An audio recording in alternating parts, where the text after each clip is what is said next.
Let me call this meeting of the Actuarial Committee of the Pension Review Board to order. Cool. And there's a quorum here. Hear that all right? So, and a roll call of committee members. They want to introduce themselves. Josh McGee's here. Bob May. Steve Briner. And item number 3, discuss and consider review of actuarial evaluation report, including reporting of amortization periods for public retirement systems. That's one of the first items in the handout, and it's a pretty long and voluminous report, and there's things later on the agenda that I think need our attention. I know you have a thought on whether there's a whole lot of detail in this that I think they're all familiar with. This is not changed. This is new. We did update some of the information, but you can call on Kenny and he'll walk the members through the Updates. The materials included in that section. Yes. Okay, Kenny, you want to do that? Sure. So the AV report and the supplemental report that are both behind tab 1 are largely unchanged from the May board meeting.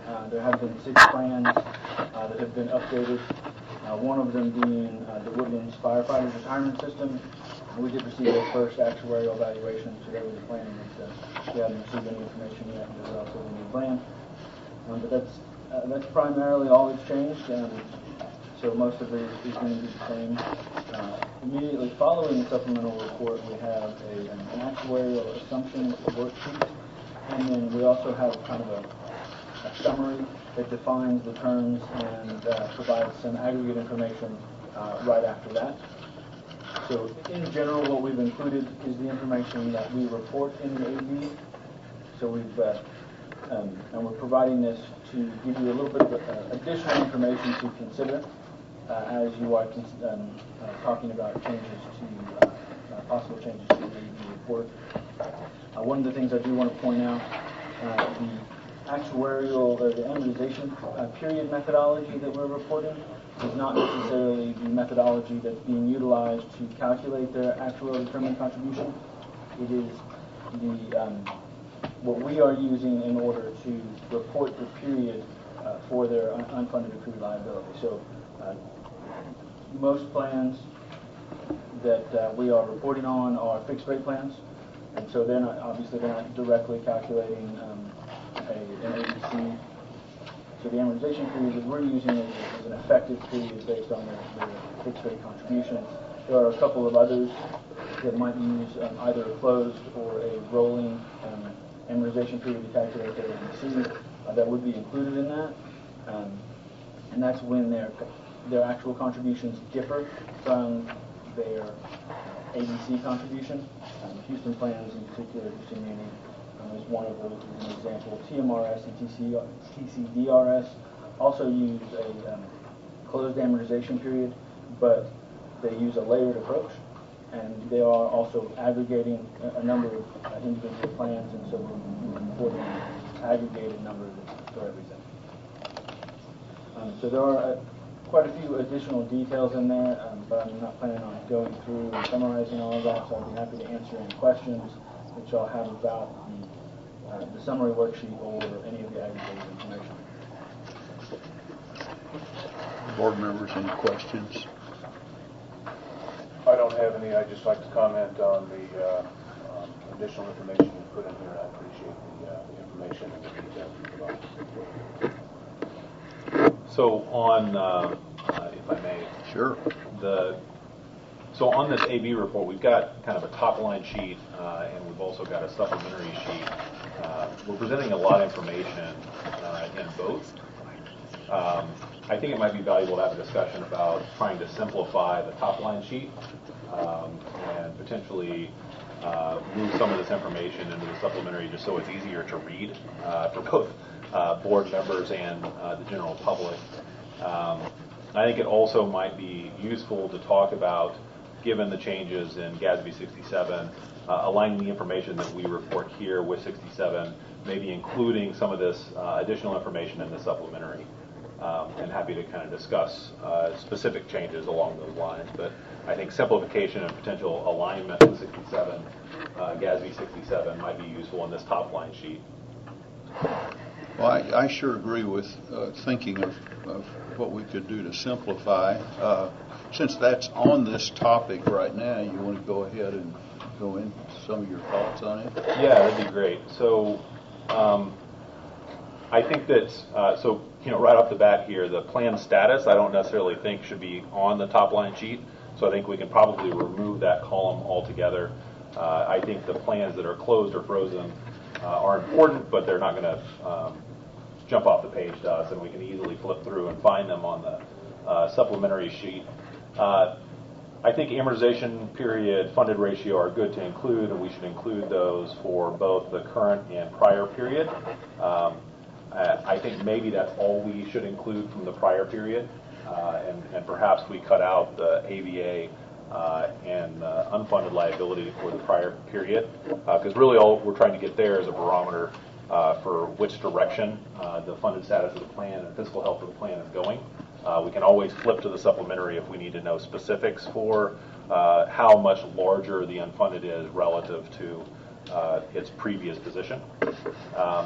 And then finally, given the changes to GASB 67, it might be useful to, on the top line, have current fund position on assets, so use a fair value of assets on the top line for both assets and for calculation of the unfunded.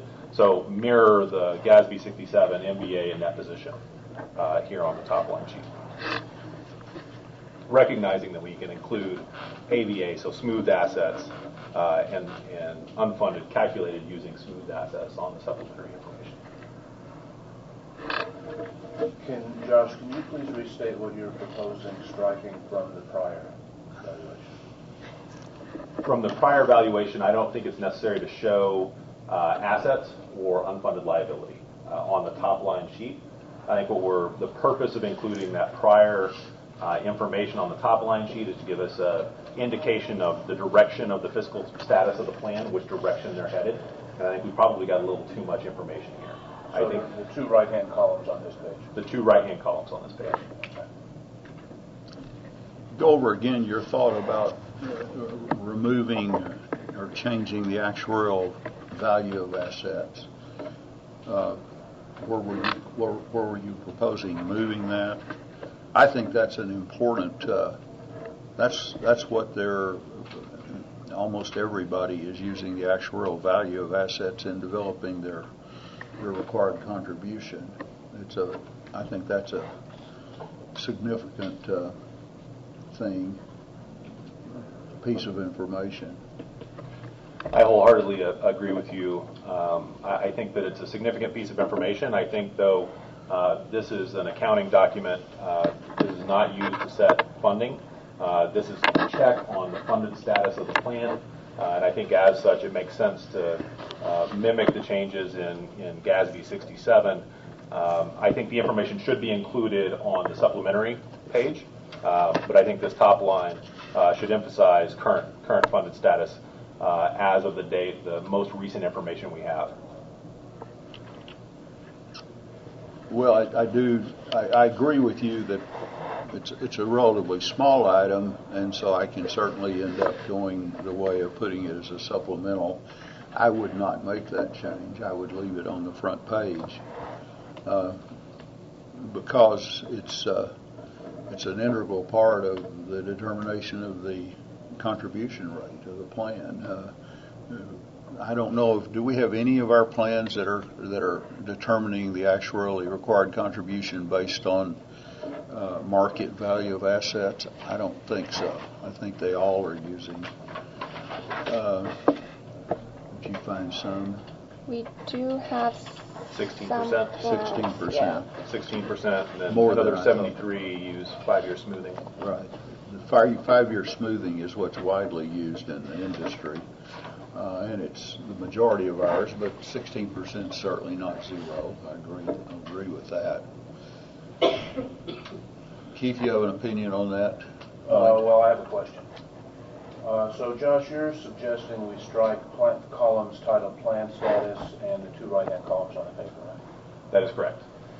Strike meaning move to include only in the supplementary information, not on the top line AB report.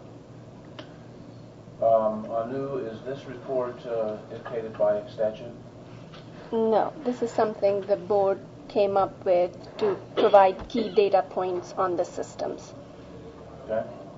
And Josh, you're also suggesting we strike actuarial value of assets under the current valuation? So I would be happy to see, it'd be okay if AVA stays on the top line. I think that my real recommendation is that we mimic the information presented in, required by GASB 67, and also include on this sheet, if the actuarial committee and the board so wish, MVA, net position, calculated using MVA, and then base the funded ratio on that MVA so that we get the most accurate picture of current fiscal position possible. And Mr. May talked about funded, how funding, annual funding is calculated. I view the mission of the PRB kind of being, especially with this report, of being firmly in the accounting domain. So we're trying to get an idea, the most accurate picture possible of current fiscal health, and not necessarily trying to understand how those contributions are set. Well, that's it's probably not germane, but that's the first time that I've heard reference to this board's oversight being with regard to accounting. I've always thought of it in the realm of funding. Me too. Funding is what I always think of. I don't think of developing our report around what the accountants are doing. Well, so this is, I think we may be using accounting and funding in different ways. So I was using funding to talk about how contributions are actually set, versus, and using accounting to apply to current fiscal health of the plan. So funded status being, and amortization being kind of 2 pieces of fiscal health. So I think we're using the words funding and accounting a little differently here. I think that that GASB 67, the information presented in accordance with GASB 67 is germane to that second use of the word funding.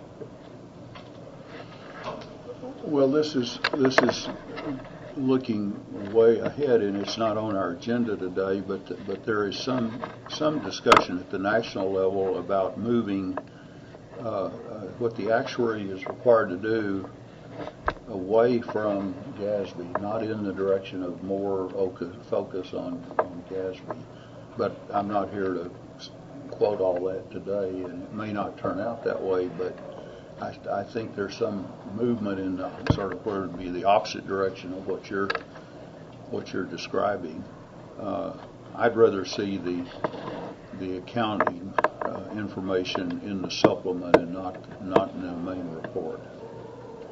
So I have a different view from you. I'm not averse to including 67 information in here, but I don't want to lose the funding information at the expense of the 67 information.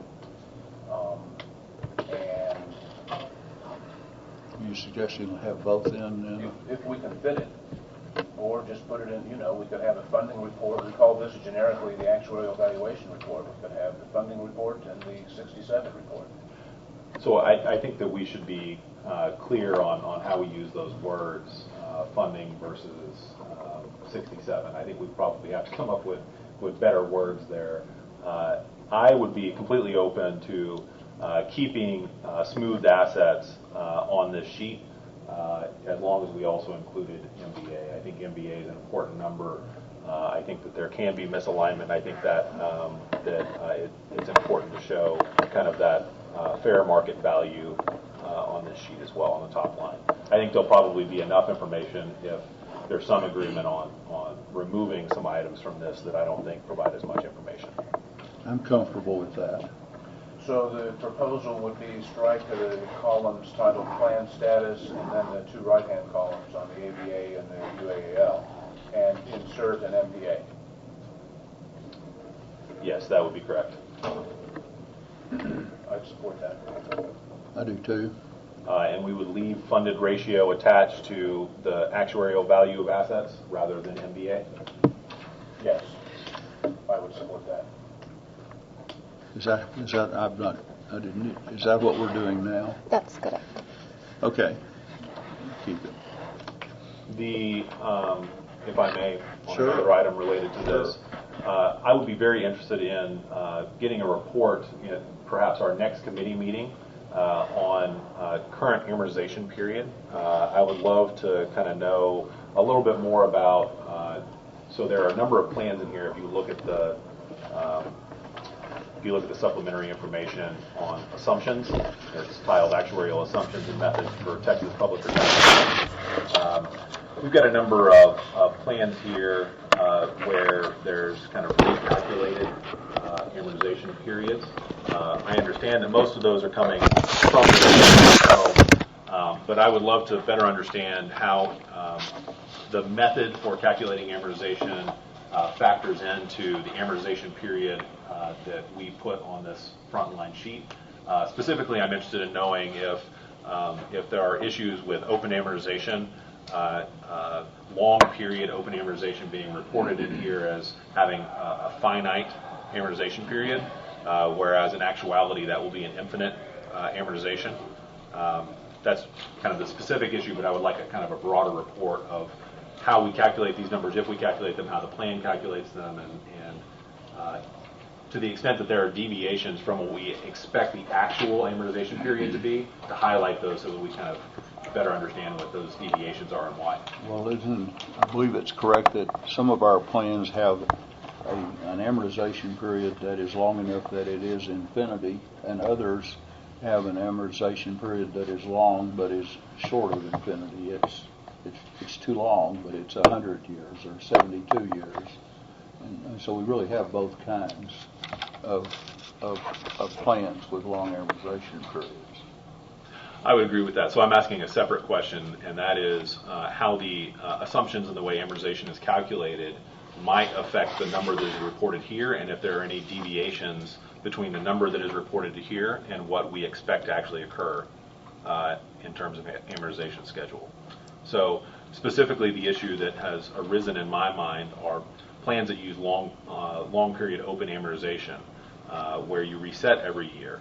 If you reset every year, then you never pay off the unfunded liability. You have an infinite amortization period. And so I'm wondering if there are plans that have a finite listing here in this column, but in actuality use long period open amortization and therefore have infinite amortization periods in actuality and expectations. Well, when you reset an amortization period every year, it's certainly partly for the plans that have very long amortization periods, but it's also for plans that have short amortization periods, because they're really fixed. I guess I think the percent we showed a minute ago, 75 or 85% of our plans have a fixed contribution rate. And so what the actuary does with a fixed contribution rate is he solves for the unfunded liability period. And so somebody could have a 6-year amortization period, next year it's 4 instead of 5, or next year it's going up to 8 or 12 or 16. So it's not just long amortization periods, it's the method that is used that will produce a change in the amortization period that is not like a closed period where each year it's 1 year less is your amortization period.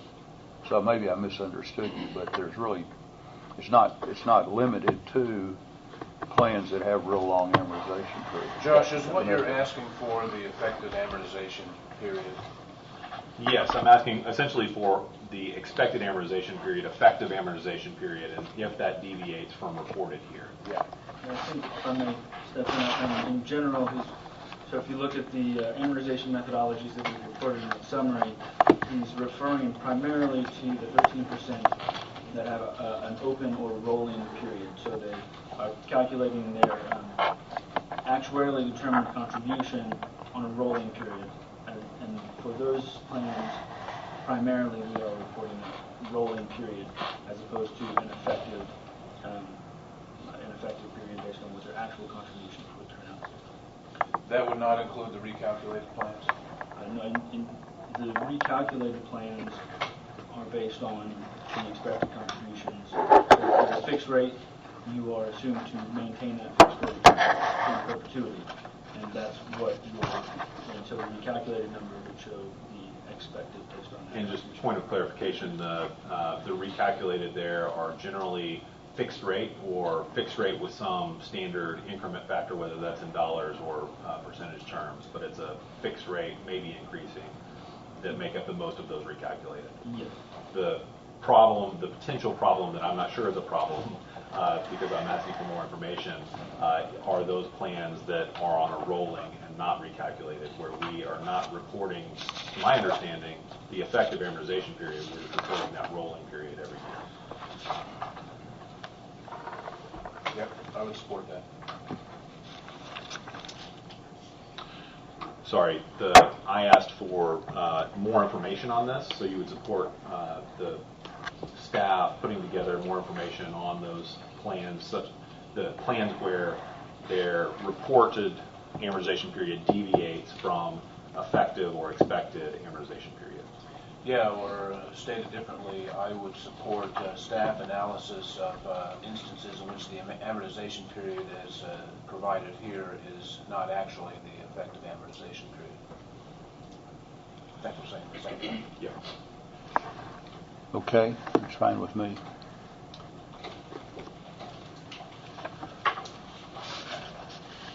So should we talk about the supplementary information? Sure. That's all I've got on the Sure. top line, unless you guys have more on the top line.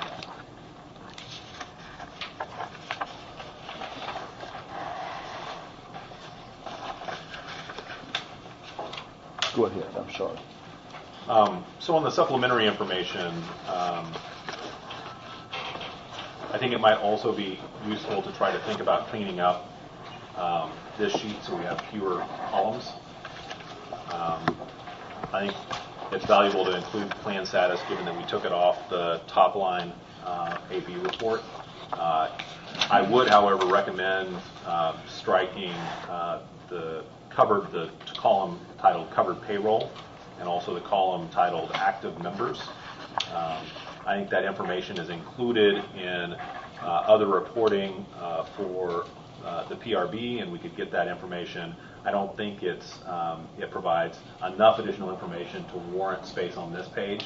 I think having unfunded as percent of payroll and unfunded per active member is fine.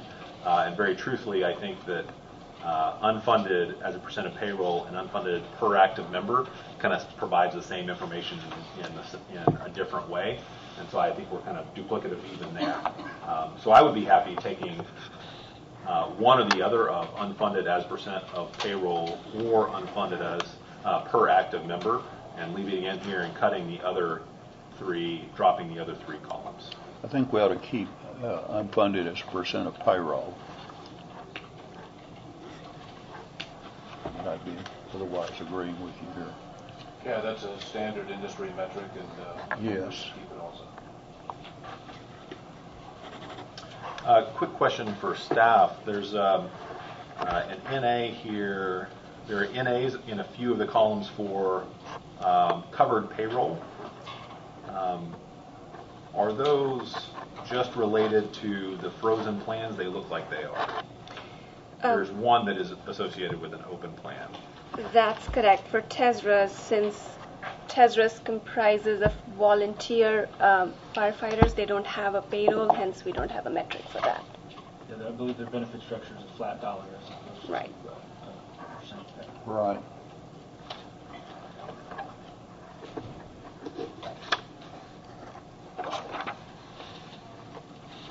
Additionally, on the supplemental information,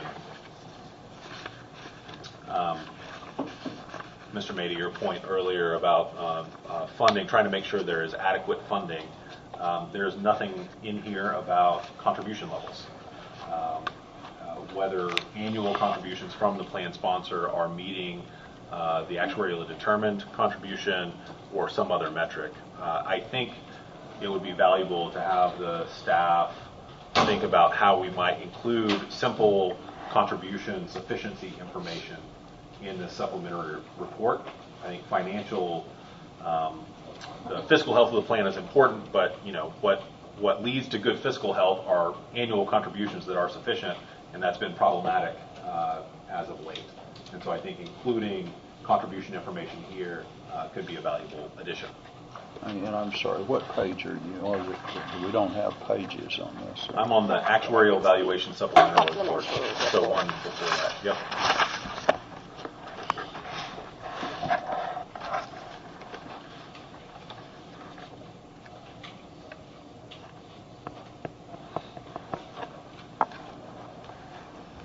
Could that simply be the actually determined contribution? In my mind, yes. I think we would want the ADC and actual. And you could think about, instead of having both of those things, perhaps including a percentage, so a ratio of actual to ADC.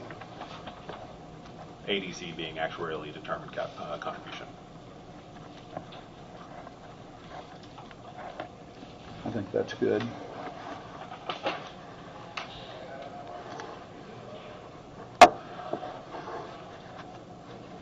So the other thing on the supplementary information that strikes me that might be valuable is if you look at page 2 of the supplementary information provided by the Pension Review Board staff, actuarial assumption summary for Texas public retirement systems. So this page, if you look at the first table in there, you get an idea of the spread of discount rates used to calculate liabilities. We've got a pretty big spread that goes from 5.5% all the way up to 8.5%. Granted, most of the action's in the middle, but that's a 300 basis point spread. And so the numbers that we're seeing on the AV report also are kind of represent that 300 basis point spread in interest rate used to calculate liabilities. I think it might be useful to set up some common benchmark for reporting, maybe a funded ratio number, just so we kind of get a understanding of the relative health of plans. And I think that I would be comfortable with some objective, much higher than risk-free discount rate that was used as a common discount rate here. And I don't know, I think it would be relatively easy to come up with a methodology that was objective and straightforward that could be applied to liabilities, perhaps a simple duration adjustment, but I think it would be valuable to include kind of a common discount rate that is maybe, let's say, risk-free plus 500 basis points or something like that. That would put us in the 7% range for calculating kind of a common discount rate for reporting purposes, just on the supplementary information to put alongside the funded ratio at the plan's discount rate. Well, if you drop off, if you don't count the 5.5% and the 6.5% return assumptions, plans using those return assumptions are the 6.75. That's only 5. That's a real small number, 3, 4, 5% of the group. So I think a more reasonable comparison here is to say that the discount rates range for most of the plans from 7% through 8%. 90% or 7 to 8. And, right. And so I think our focus ought to be around that. The 200 basis point range there. Yeah. Mm-hmm. Yeah. And but certainly some discussion there is good. There has been a real movement over the last several years to lower rates. If you looked at this chart 3, 4, 5 years ago, you'd see maybe 3/4 of them were using 8% or 8.25%. So it has, working with their actuaries, it has moved down. It's debatable whether it's moved down enough. Many actuaries, including me, would urge looking to tighten this up, to lower it. But certainly focusing around the 7 to 8% range picks up most of this. I think that's right, and I think more broadly, I think the supplementary information for the actuarial evaluation report that the PRB puts together should be agnostic on this point generally. Maybe we get there in our guidelines discussion later, but I think this report should be agnostic. My aim here is that even if we focus on that narrower range, there's still a 200 basis point range, and so that leads to lots of comparisons between funded ratios that aren't kind of apples to apples comparison. I just would note that it might be valuable to have an apples to apples on here in the supplementary information so that we can look at that as well. I would be happy to have that apples to apples comparison in that 7 to 8% range, as long as we had a common. You're saying pick a particular rate within that range? I would prefer, yes, but I would prefer it to be objective, so not have the actuarial committee setting the actual rate, but have it be tied to, similar to the Society of Actuaries Blue Ribbon Panel recommendations, have it be tied to, let's say, 20-year treasuries plus a specified number of basis points, but have a common range. A next best alternative would be to simply choose a rate, of which I would be something in the 7% range, would be my preferred. But I would strongly oppose any effort to try to apply a uniform, one-size-fits-all rate.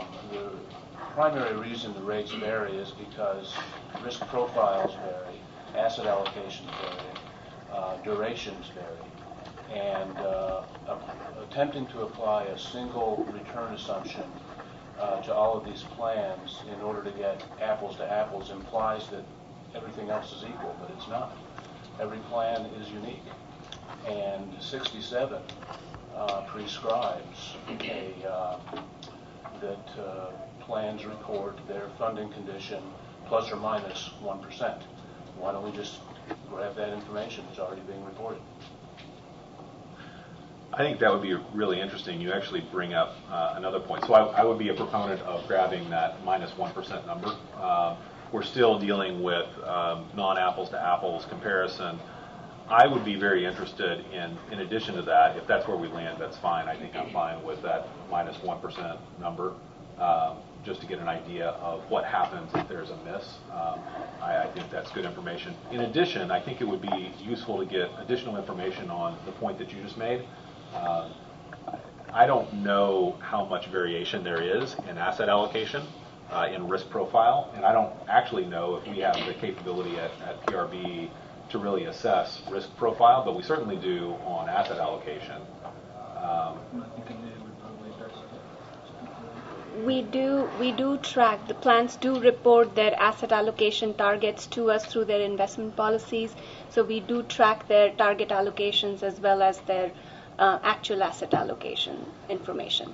And doesn't the taxpayers annually get a report that shows that type of detail, different plans, their assets, the various asset classes? Am I remembering that correctly? That information is out there that we could also look at? Well, I have a strong preference for collecting that information through PRB staff, if possible. It sounds like we collect that already. Now, the question is whether we can do anything reasonable to look at asset allocation, whether that presents any real information, and whether that correlated with discount rates gives us anything new to base any decision on. But I think it's an open question as to whether plans differ significantly in their risk profile.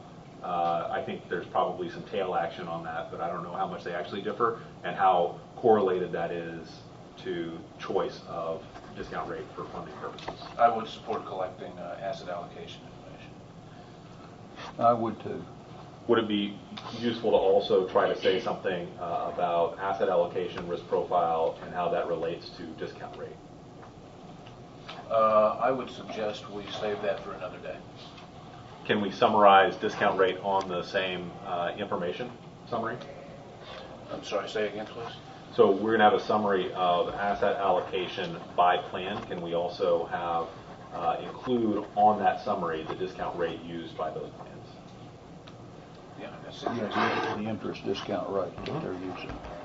Yeah. Great. And ought to use include the inflation assumption in there as well. Yes. So both discount rate and inflation assumption beside the whatever summary we've got for asset allocation. So summarizing potential changes to the supplemental report, we had talked about for the final 4 columns, keeping only unfunded liability as a percentage of payroll and dropping the others. We had talked about including,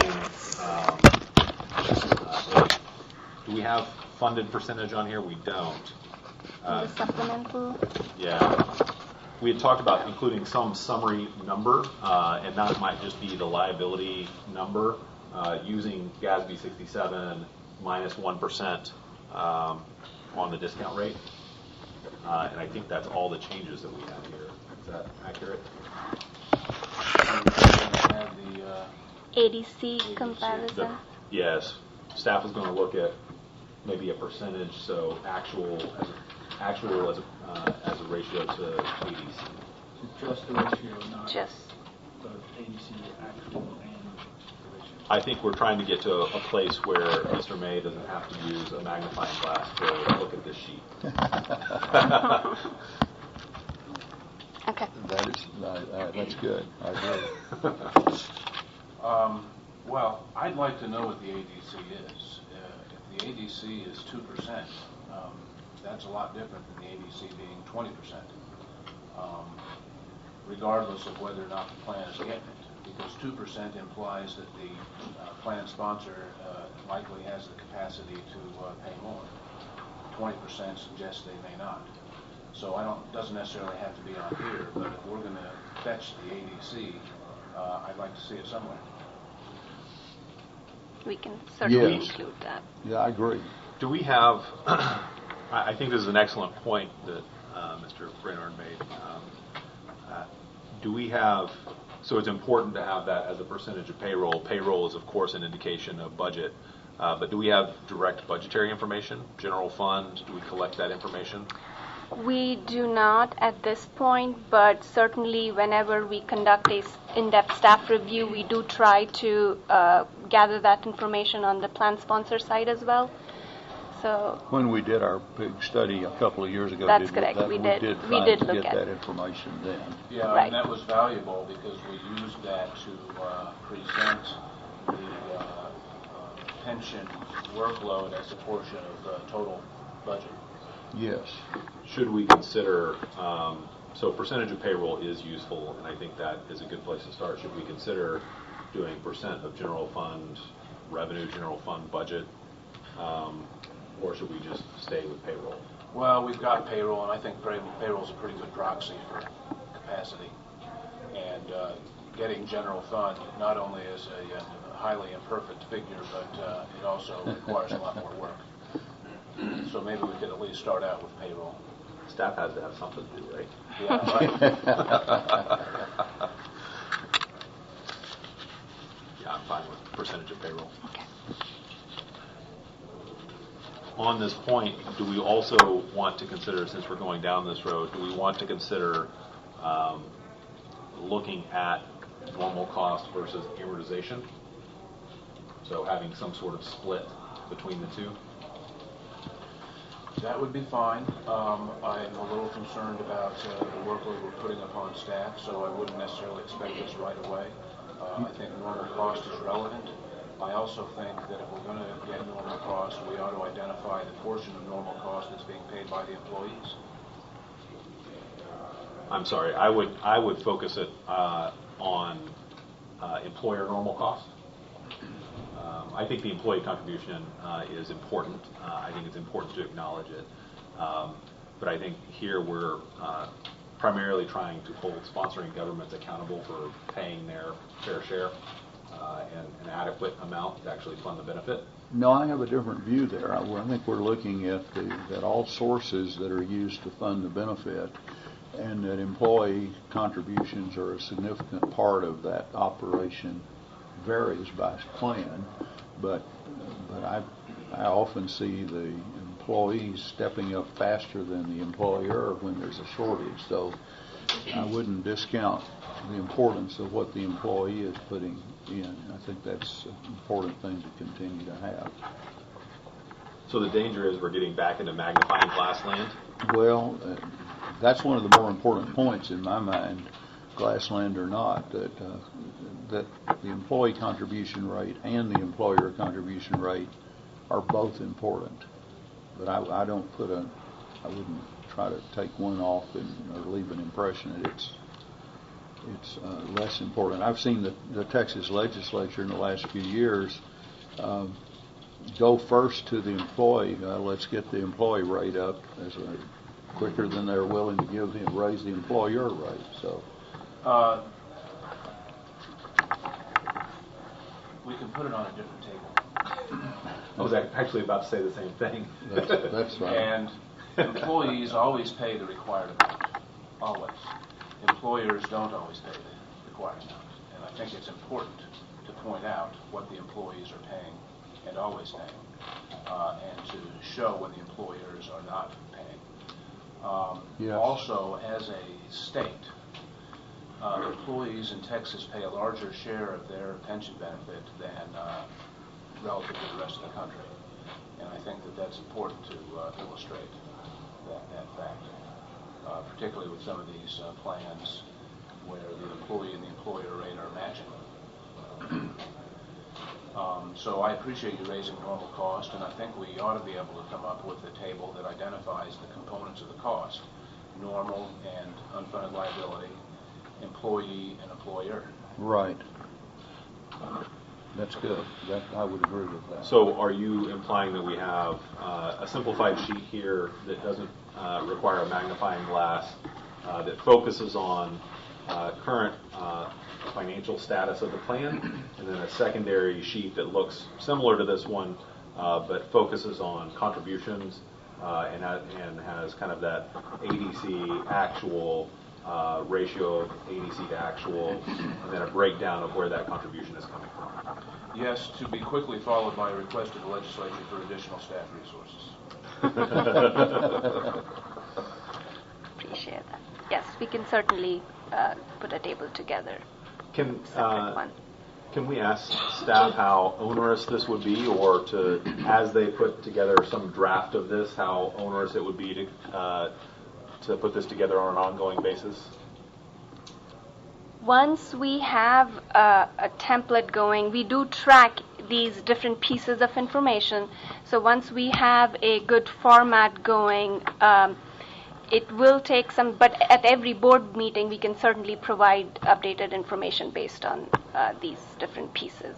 Kenny, It's am I information in the valuation reports that you that's get correct. from the various plans. So we'll try our And we're already best. collecting it in spreadsheet form. It's just a matter of putting it into whatever template we have for the AB or supplement.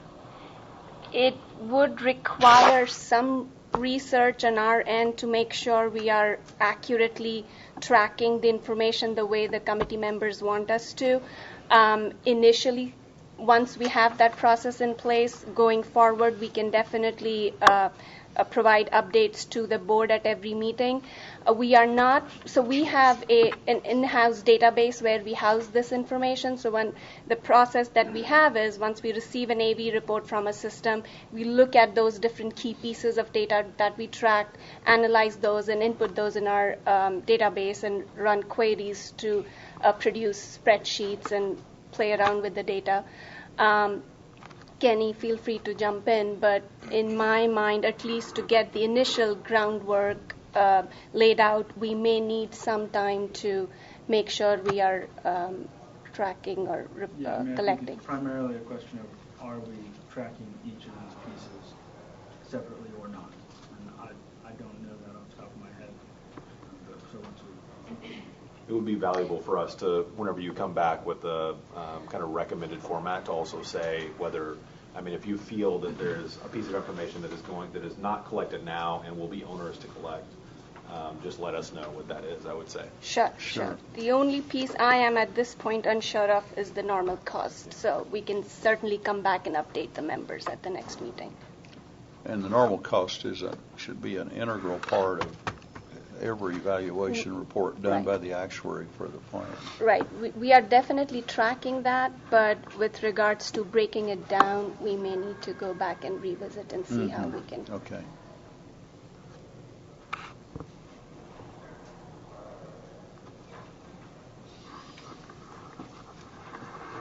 Okay, ready to move to a next point. I have nothing else. Okay. I don't either on this point, this section.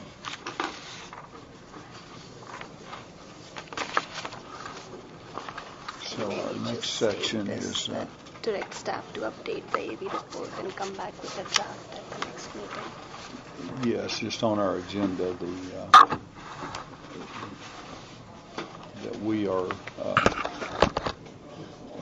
directing staff to update the actuarial evaluation report based on committee discussion and bring a draft to the next committee meeting. Yep.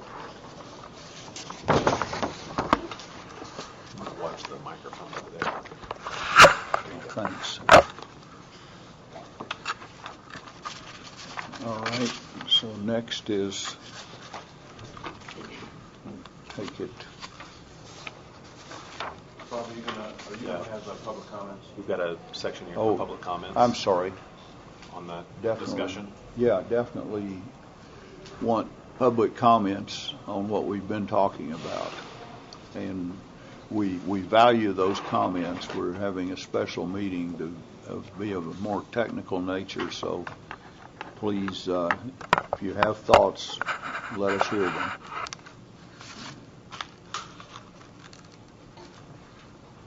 Yes. David Stacy from Midland Fireman's Relief Retirement Fund. In observing discussion related to the gas, there has been a substantial amount of previous discussion by prior committee meetings, disconnecting since GASB was not concerned about funding but accounting, that previously the board, through much debate, recognized that funding was the more useful metric for the citizens of the state of Texas and for the funds that it serves the state of Texas. And I believe rightfully so, very strongly rightfully so. And there was a substantial amount of debate in the development of GASB standards, the new standards, of which there is continues to be debate about the appropriateness of the measure of GASB 27, or GASB 67, I'm sorry, and 68 as a measure. It took no account into any measurement of funding. It was purely an accounting measure. And I would hate to see the Pension Review Board stray from the historical strength that it's had in gathering the funding, required funding status of plans to recognize what the overall funded status of plans is. Personally, I think the accounting portion is far less useful in the pension community than the funded status of the plan is. Good comment. Yes. Is there a comment over here? I'm sorry. I'll say something. This is Leslie Hardy, PMRS, Director of Actuarial Services. My understanding of the numbers that are provided in that report are strictly funding numbers. So even if you reflected the market value of assets and calculated a new funding ratio for many plans who are projected to run out of money, their total pension liabilities as they reflect in 67 wouldn't be that actuarial accrued liability anyway. So just making an asset adjustment still doesn't give you the 67 numbers. And my understanding is that there is no relationship at all to 67 in that actuarial valuation report. It's strictly the funding actuarial accrued liabilities. So I don't think that you're going to get to 67 by using a market value of assets adjustment. Most plans, a lot of your problem plans, fixed rate plans, probably have total pension liabilities that far exceed their actuarial accrued liabilities. So you might want to. I don't think you can just make an asset adjustment to get to the 67 numbers. Bob, may I ask a question? Yes, sir. Leslie, I'm sure TMRS is having a 67 calculation performed. Well, we don't use, we're an agent multiple employer plan, and so 67 doesn't apply to agent plans. 68 does. But for the other plans, yeah, go ahead, I'm sorry. I presume that all plans to which it's applicable in Texas are having or have had already had a 67 or 68 calculation performed. That's correct. And are we collecting that? We are. Those? Definitely, yes. That's all. Yes, sir. Chris Bucknell, TCDRS. I just wanted to point out also that there are, if you look at the market value of assets, that's fine, but there are deferred inflows and outflows that also appear on the balance sheet. And those are offsetting items to the market value of assets. So just showing those doesn't necessarily more accurately reflect what's showing up on GASB, if that's what you're trying to mimic. Yes, sir.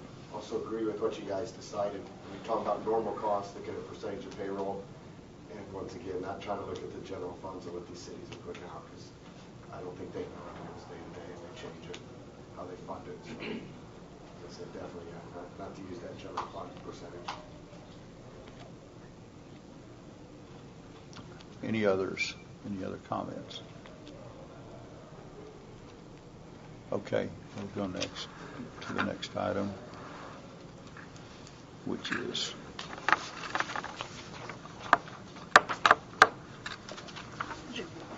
Review of PRB guidelines. okay. The review of PRB guidelines for actuarial soundness. Those guidelines were first set up back in the 80s, 1980s, and they've been reviewed from time to time. And I think the most recent review was in 2011. They have not changed much over the years, but they have changed somewhat. But it's certainly appropriate now to look at them and talk about them and decide whether we think there ought to be some change. In the past, when we have had open meetings about just the guidelines with people coming in like this, and there's been a reluctance to make changes, to make very many changes to the guidelines. But that's background, and we're here and now, so that's what we'll talk about now. And maybe it's better to let you two that haven't been through the past guideline discussions talk about it. Kenny has a presentation on this as well. Kenny, you want to talk about the guidelines? Sure. I'm just going to give a quick overview of the items that we've included in the packet for your consideration. The first item is just a copy of the current guidelines, and then we've provided some items for background or for consideration as you review these. The first item for background is kind of a summary of the actions taken the last time changes were considered and adopted in 2011. As you saw, there are two examples of existing funding policies, one from TCDRS and the other from TMRS. We have provided a summary of some recent changes to the actuarial standards of practice, as well as ongoing activity by the Actuarial Standards Board. And then we've provided two separate examples of best practices from the industry. One is the SOA Blue Ribbon Panel on Public Plan Funding, and then the second is the Government Finance Officers Association. So I just wanted to give a quick overview of the summary of the recent changes to actuarial standards of practice. There are 3 ASOPs that have been changed over the past couple of years that are effective beginning in 2015, so no earlier than January 1, 2015. ASOP 4, which is kind of a guidance on basically measuring pension obligations and determining plan costs. So it provides a structure for the liability calculations and contribution calculations. The primary changes that I wanted to bring to your attention is that the actuary is required to provide an assessment of the contribution and funding policy and disclose their assessment on how they think that's going to impact the liabilities and the cost calculations. They're also required to disclose a number of items regarding the outstanding amortization balance, as well as if they believe that that payment is not sufficient to fully fund the unfunded accrued. ASOPs 27 and 35 are general assumption selection. 27 is economic assumptions, 35 being non-economic assumptions. The changes that were made to those 2 are primarily the same. In particular, they've replaced the best estimate range with the concept of reasonable assumptions, but they've also included a requirement to disclose the rationale for selecting your assumptions that have a significant effect on the liability calculation, as well as a rationale for any changes that you're choosing to make. Now, the 2 items that we have included for examples of industry best practice, again, are the recommendations provided by the SOA Blue Ribbon Panel on public plan funding, and a report regarding the core elements of a funding policy by the GFOA. They do provide primarily similar information. One item that the SOA includes is that they do recommend that the discount rate be primarily prospective rather than retrospective, be based on a risk-free rate plus explicit risk premia, as opposed to looking back at the returns that the fund has received. As far as the amortization period, the SOA has recommended that you don't amortize gains and losses over anything more than 15 to 20 years. GFOA has said that ideally it would be 15 to 20 years, but no more than 25. The GFOA also has recommended that you use closed amortization periods and a layered approach to your amortization. So you're going to be using a new amortization base every single year as you move forward. In addition, as far as asset smoothing is concerned, the SOA has recommended no more than 5-year period for asset smoothing. The GFOA has said ideally 5 years, but you should use no more than 10 years, and if you are going to use a period longer than 10, then you should include an asset corridor. So an example would be a 20% asset corridor. So as long as anytime your market value is, your actuarial value is more than 120% of your MVA, you would limit your actuarial value to that 120% corridor, or 80% on the bottom end. So I just want to make a couple quick points about the TMRS and TCDRS funding policies. They do include the 3 key components that the GFOA has recommended. So they include descriptions of the cost methods, the asset smoothing, and the amortization policy. Their annual calculations are they are funding based on an annually calculated contribution rate.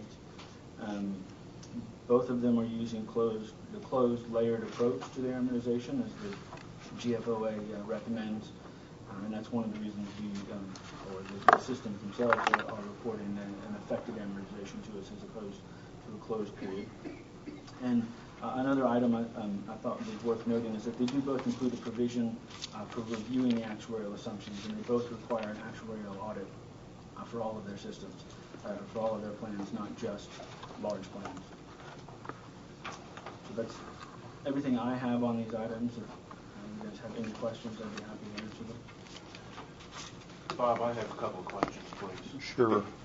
Kenny, do we capture the information on the smoothing periods that every plan is using instead? We do, and in the prior, behind the prior tab, we have It's in there? summarized. We've basically summarized the periods. Okay, how about the use of funding corridors? Yes, we do track that information. We have that also? Yes. Is that in here? And that has not been reported in this packet. Okay, thank you. I would note that I believe by the end of this year, the American Academy of Actuaries and the Actuarial Standards Board are going to be offering information that could be useful to us to consider before we made a final consideration. So it seems to me that from a timing point of view, I'd like to see us put this off for 6 months and pick up more input that's, I think, going to be significant input from the actuarial source at the national level. Bob, what did you say the AAA is going to be doing? I can't say, I don't recall exactly, other than that it's in this area of funding, that there's been a push for more emphasis on funding coming out of the Actuarial Society for several years now, and it's coming to a head, and I'm not prepared enough today to remember which is an American Academy of Actuaries statement or which is going to be an Actuarial Standards Board statement. The Actuarial Standards Board is picked by the American Academy of Actuaries, but it's a separate entity. So you've got two different entities that are dealing with these issues. I'd rather wait. May I jump in here? Sure. So I actually fully agree with you on this. I think that we should hold off on making decisions about this. However, I think we should begin our information gathering and discussion now, hopefully arriving at a kind of framework and kind of common understanding of what exists now, what we expect. Yeah. I think it would be very valuable to have the staff gather some information on funding standards that exist beyond the ones that were included in our packet today, specifically state-level funding standards or municipal-level funding standards that exist. I think it would be very valuable for them to... Would you be thinking of that by gathering that information from the other 50 states, or... I anticipate that they could do their own review using the web and other sources, as well as kind of affinity groups that collect this information, and then do outreach as needed to individual states or state-level entities that might have this information. That's good. I think that also outreach to the AAA and the Actuarial Standards Board to figure out what they anticipate coming out and when would be very valuable, so that we're fully informed and not just anticipating something that may or may not be coming out this year. Yeah, and see that we've got to move toward a date certain, not saying, well, I think it's coming out, and then I'm telling you a year or two out, well, I still think it's coming out.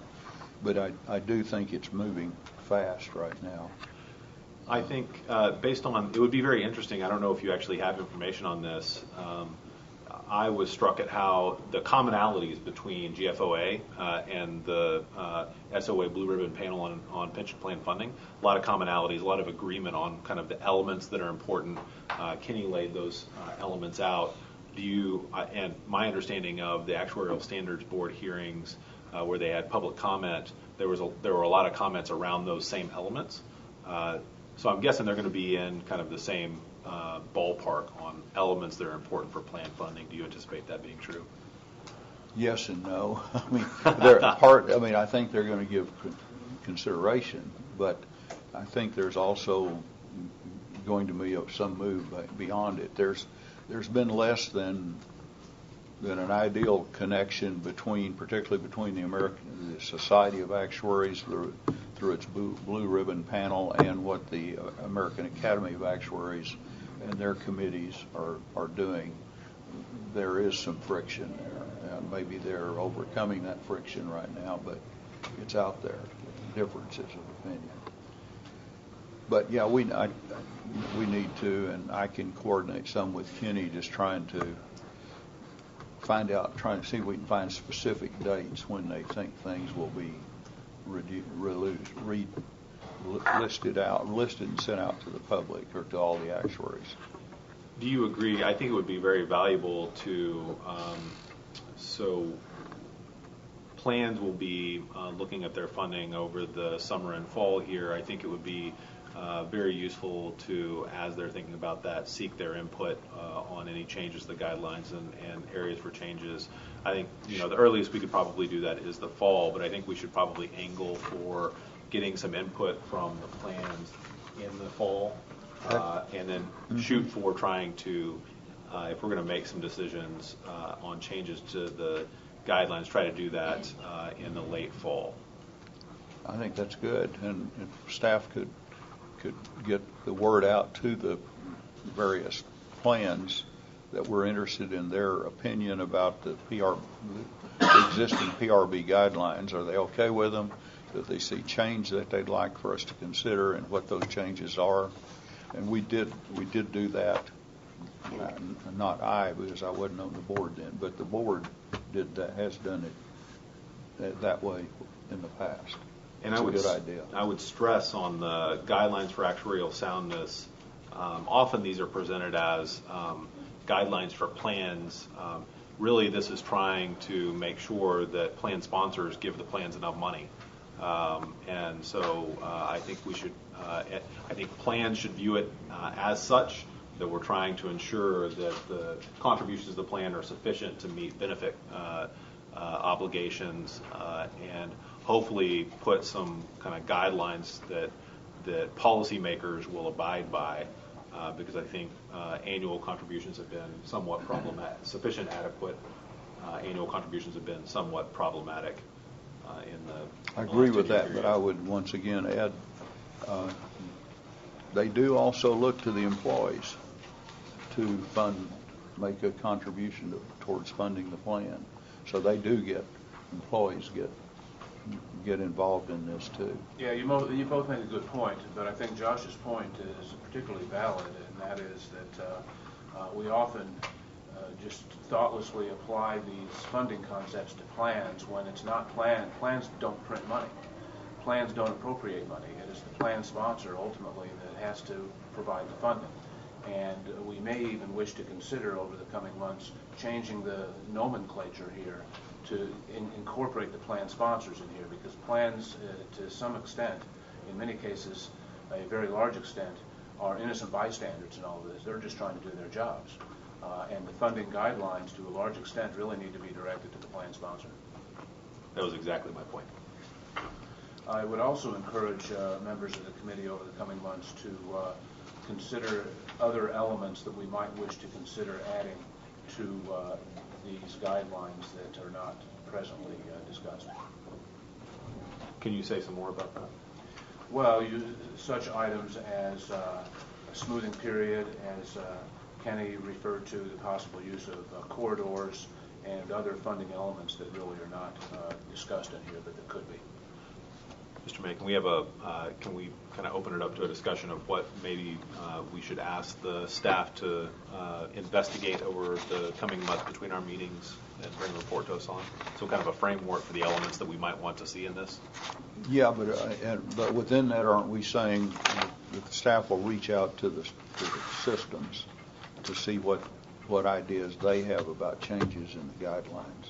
Yeah, so I would be interested in hearing from Anu whether that outreach happens after this meeting, or so we seek comment after this meeting, or whether we wait till our discussion after next meeting, whenever maybe our own thoughts on a framework have solidified a little bit more. But I'm happy we can do both, of course. It's just. Sure. And I would like to quickly add that what members are thinking of soliciting input from the systems is a very good idea. That's something we did in the last review cycle as well, and had received some good comments from our systems.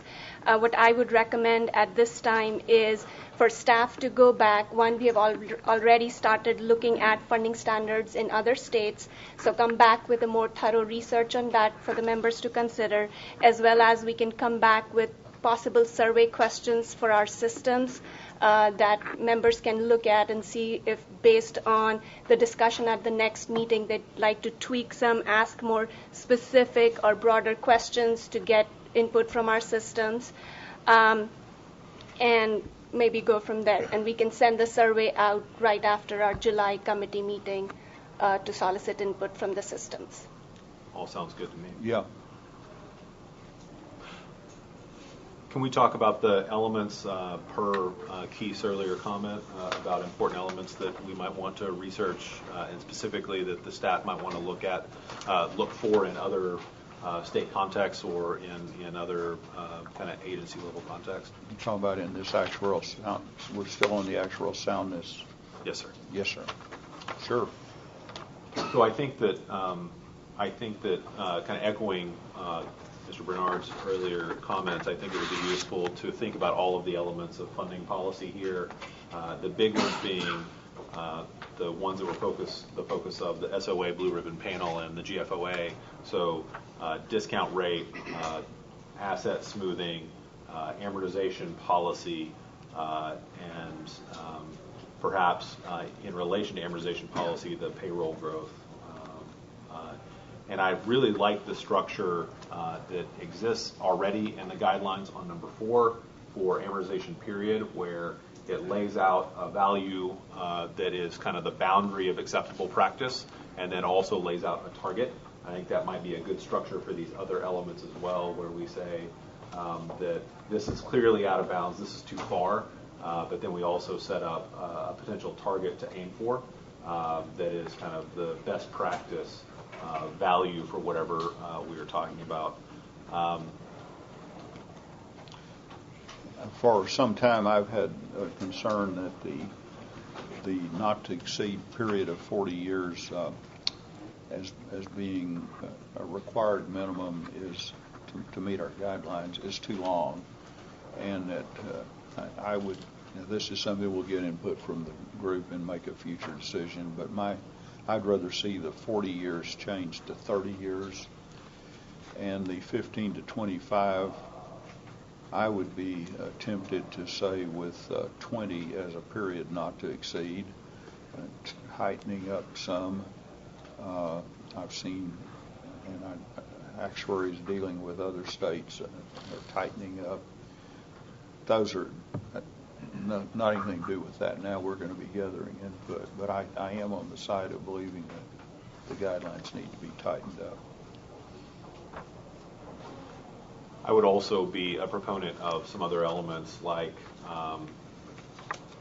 recommendations around actuarial funding versus fixed rate funding, and potentially on. You mean the pros and cons of that, or?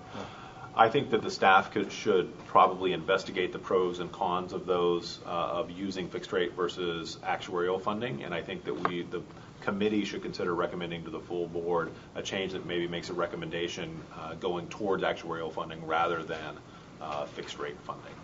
I have a lot of sympathy to that. I think around the nation, a big reason that we have fixed rate funding is that's what the employer is willing to do, and employers are reluctant to get into a funding where they have to annually change the contribution rate. They're nervous about budgets, and I think there have been studies to that effect, somewhat dated now, I'll admit, that show that reluctance from, or even, let's take the state of Texas, teacher retirement, state employee retirement. When I've asked people who know those systems in the past, can we move to an actuarially determined rate and not have a fixed rate, they said no, that they didn't think the legislature would accept that. So that's just some background. I fully agree with that. Having that said, the benefit obligation is the benefit obligation, and somebody's going to have to pay for it.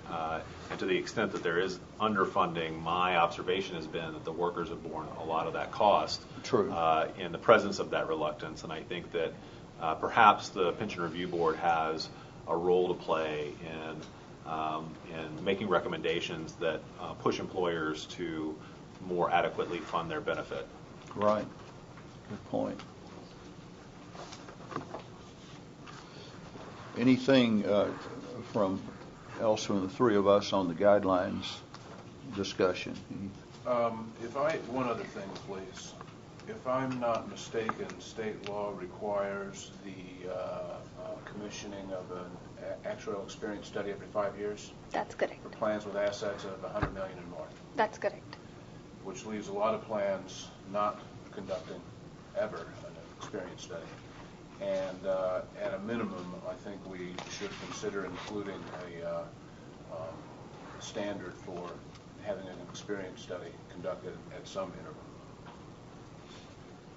Maybe I just misunderstood you. That didn't you say we already are? We do, but only for plans with $100 million and more in assets. Are you talking about the ones that are less than $100 Correct. million? That would encourage them to also do it. Right. Okay.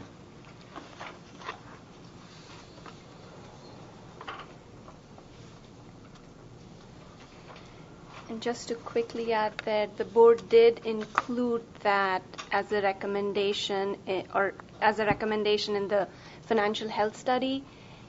And I can go back and double check, but I don't believe we had a threshold in there. But we did include that as a recommendation for our systems back in 2014. And was the recommendation that all plans be required to have an experience study conducted? I thought there was $1 million. There was I will like have 100,000 or 500,000 some minimum that you had to be bigger than that before it applied. I can definitely provide that information to you members. I'll have to go back and double check whether or not the board included the threshold in the recommendation.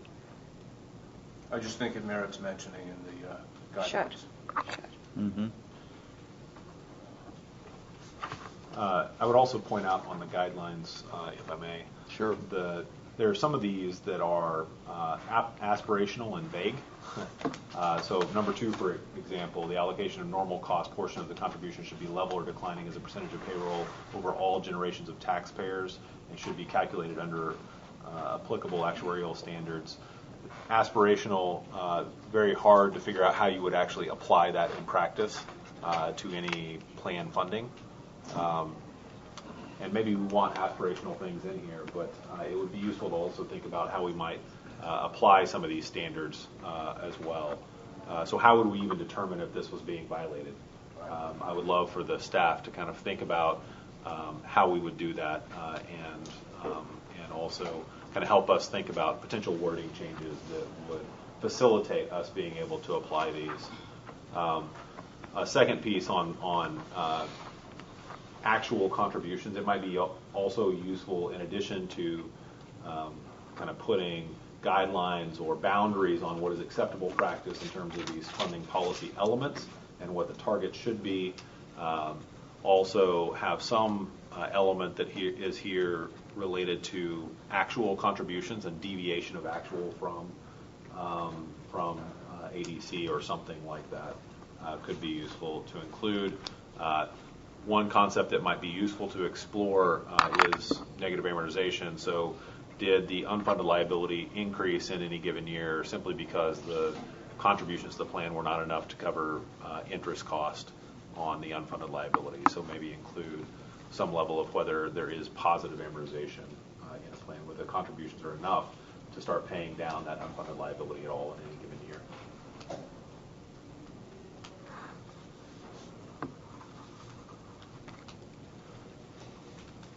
Yeah, I think negative amortization deserves to be addressed in here, and we may also wish to consider some reference to the maturity of the plan, such that a plan, for example, that has fewer active participants than annuitants may be treated differently or merits different consideration.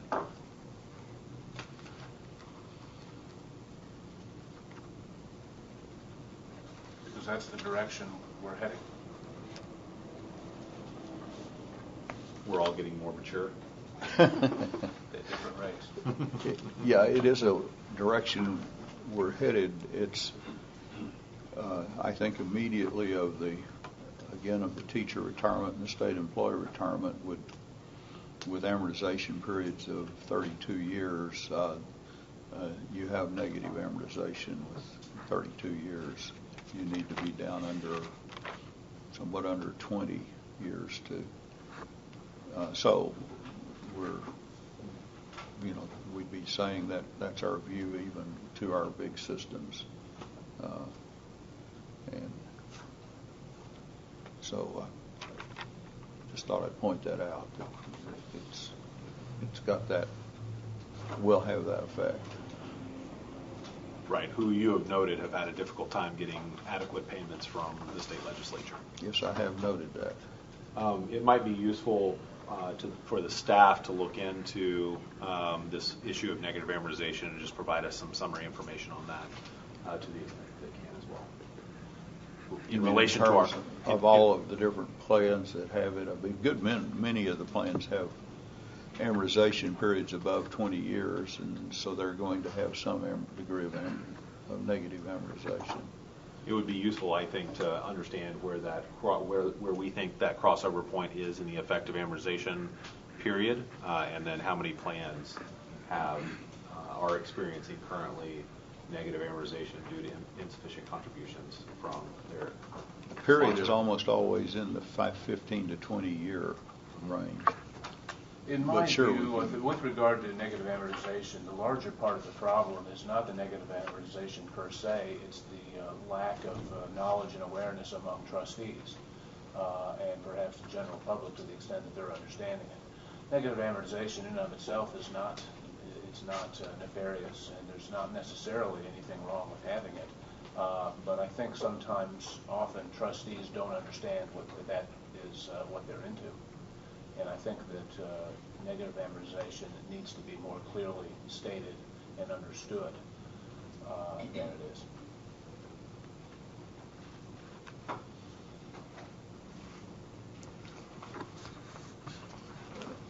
Any more from you two on this point? How about the audience? Only in reference to the PRB give a recommendation on either fixed or amortized contributions. I think once again that I don't think you can ever do a cookie cutter approach. I'm from San Antonio Fire and Police. One of the things that has helped us is the level funding.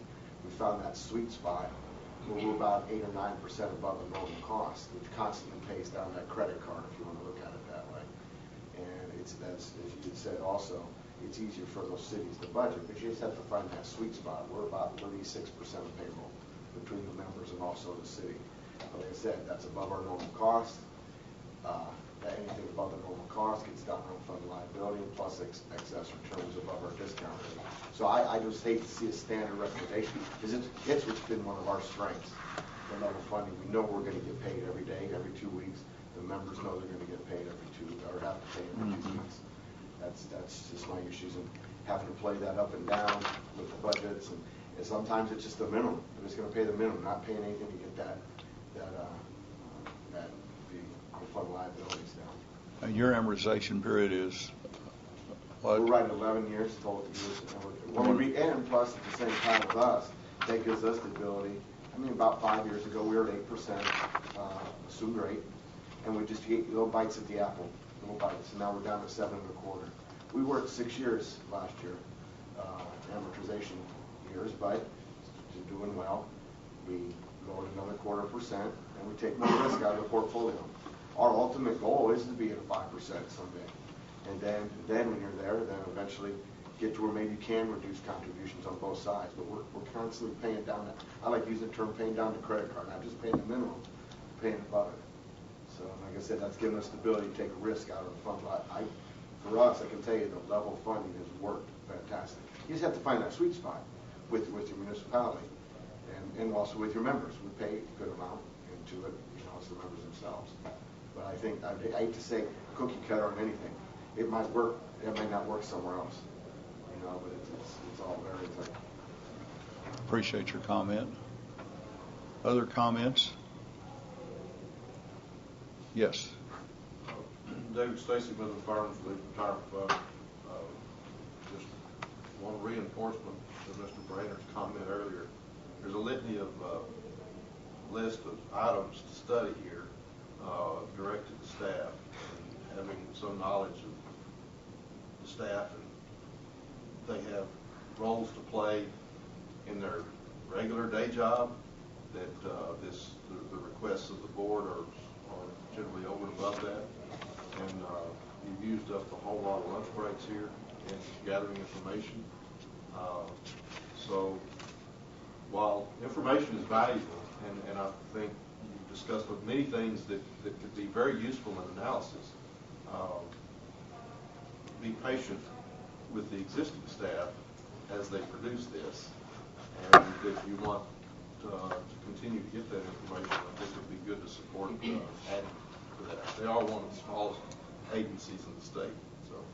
And I think what we've also said, though, is that as you and staff are working on this, if you see some things that are particularly difficult, that are going to take a lot of time, that I think we were saying, come back to us and let us know that before you just plow ahead if you run into that. Thank you for that. And yes, we'll make sure to keep the members posted. And as we are working through putting these data points together, we'll certainly let you know if we face any challenges related to being so small, for sure. But yeah, we'll make sure we provide as much as we can. Any other comments? I Yes. just want to say, I agree with Keith. I would caution about looking at negative amortization compared to standing alone as a negative thing. TMRS is a very well-funded plan in our individual cities, and we're like you mentioned, Bob, it's about 21 years for us before we get positive. But level percent of payroll amortization, which y'all indicated is a good funding policy, and we use, is increasing dollars, because we assume that our dollars can increase as payroll increases. So it's not level dollar amortization. So we expect there to be negative amortization with a 25-year period for a few years when we reset our amortization period. So I'm still getting to 100% at the end of my 25 years. I think our things are very well funded. Their funded ratio is still increasing every year, even with negative amortization. So I would caution against looking at a plan that's got an average amortization period of 20 years is probably pretty close to positive amortization. But that's different than having an infinite amortization where they're always going to be perpetually into negative amortization. There's a distinguishing characteristic between a closed negative and an open negative. Anyone else? Yes. Eloise Raphael, Houston Fire. The progress reports in past years has been pretty overall favorable for Texas as far as pension plans are concerned, as far as funding. Have you had a conversation with the municipalities that pay into the pension funds? I ask that because we're having a conversation from the standpoint or from the perspective of the pension professionals here in the building. And we're actually talking about mandates for the municipality as well. Is the municipality going to be able to pay the contributions or pay into the plans based upon the rules that are set forth today? So have you had the conversation with the municipalities as to whether or not these potential changes that you're making will create a problem for them? No, we haven't yet, but I expect that we see this as an ongoing process, and as we develop input, we certainly invite the employers as well as the employees, as well as the people who work on the large plans directly for the plan, and certainly we and you can encourage people from the employer side to come to our meetings also. Any thoughts you guys have? We value your input as we plow forward. Yes. Yes. Any other thoughts from the audience? Let's see what's next.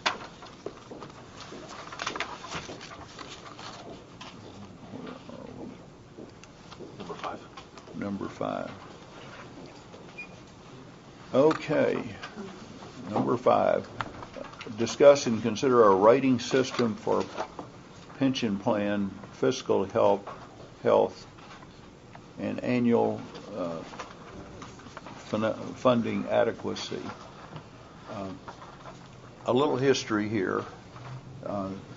This issue was first brought up by this board in 2006, and then it was brought up again in 2008, and I guess the last possible activity on moving to this occurred. Was it in 2008 or was it 2011? I've lost track. 2010 then. 2010, and it finally withered and died on the vine. I mean, there's no clear motion. It's just it never happened. So it is an issue that's been thought of before, and there's just reading some of the material back then. There was a difference of opinion among board members as to whether they wanted to move in this direction or not, and obviously a lack of a majority would be suggested that they lacked that majority, therefore they never took action. And as I gather this, and what they were talking about, or what we would be talking about, is that there's two important issues for a plan. There are many important issues for a plan, but one is the amortization period that you have, and the other is your amount funded, your assets divided by liabilities. And the idea is if you blend those two in some way, and then you end up with a score, and and the score could be more in school terminology. You could be an A, a B, a C, all the way down to an F. And would it be useful then to people in a certain city, or to the leaders of the legislature and talking about teacher retirement or whoever else, to know that, by golly, we're an F, or we're a C, or we're a B, whatever we are? Or is that unnecessary additional work, because you can look individually at the amortization period, and you can look individually at how much, what the funding ratio is. So is it worthwhile to get one more variable in there, is what this talk conversation is about at this point. And so why don't you guys take off first with any thoughts you going have. again. You want to go again? Yeah, I've got a little bit of information to share. So just so you're aware of what